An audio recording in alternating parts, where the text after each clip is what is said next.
like full blown going back into the Catholic Church now, and the here in Maine I went, and the priest was talking about I want to butcher this, but he was talking about wheat and weeds. Have you heard this analogy? And he was, good people are the wheat, and the bad are the weeds, and every once in a while, well, a weed will come out and he'll start calling out all the weeds, only to become a weed himself. And basically, what he's getting at is, I can sit here and I can call out this evil like all the time, and uncover all the fucked up shit that everybody's doing, that everybody, is put their blind faith in. But in the end, we're all evil. We all have an evil side to us. And then you meet these people and they're very charismatic, and you're like, oh man, he seems like a really nice person. He's a nice guy. Maybe he is, but he's influenced. Yes. They are influenced. We are influenced. And I think it's time to, I just think it's time to turn a corner, because we all have an evil side. We all are selfish in our own ways. And it's too easy to call other people out all the time. Yeah. And maybe they don't realize they're doing it. I think a lot of them do. I think a lot of them know. But I don't think that's really necessarily what God wants, The way I used to do it is I would wait until something came across my desk or something came to my attention that I felt really passionate about, yes, like kids.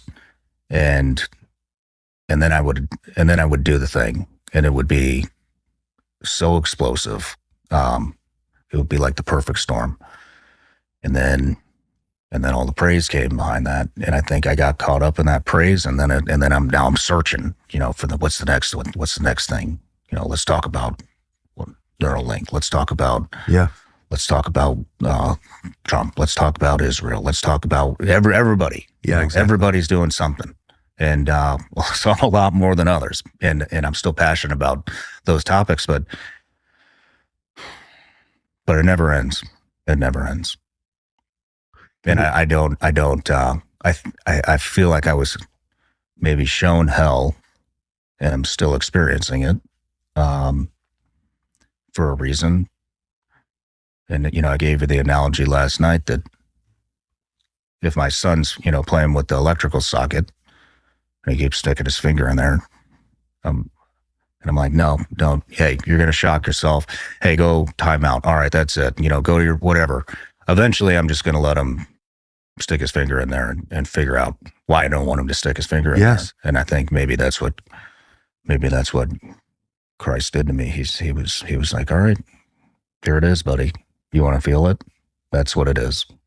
And I never want to touch that shit ever again. Boy, you seem unless I have to. Very resolved on that. I mean, it sounds like you really got a taste of it. Worst feeling I've ever felt in my, it's indescribable. It's funny. Normally I have curiosity. I would want to know more, but I actually don't want to know more because it's upsetting even hearing that. And so you came away thinking that God directed you to this place to teach you something, and that thing was you want to avoid hell. I hope that's what it is. First, I thought that's where I'm going. But now I think maybe that's what it is. What were your first reactions? Your first reaction was, I don't want to go there. So what do you do to keep from going there? Pray, build a relationship, plant some seeds maybe. I don't know. I'm still trying to figure it out. One thing I told you, I've read maybe half the Bible. I can comprehend maybe 5-10% of it. And so one thing I'm kind of kicking around is maybe going through every book and doing a full-blown. I mean, look, we both have access to pretty much anybody we want in the world, right? Yeah. And so that's the upside of the job. Is it? Yes, I think. Because they have access to you too. No, it's fair. But maybe I bring on the best theologians, maybe whoever I want to learn from, and bring them in and well, let's start with Genesis. And it'll force me to read it. And then maybe we do this every week. Maybe we do it every other week. Maybe we do it every day. I don't know yet. I'm actually have a meeting with my team, who's like extended family to me, about how we're gonna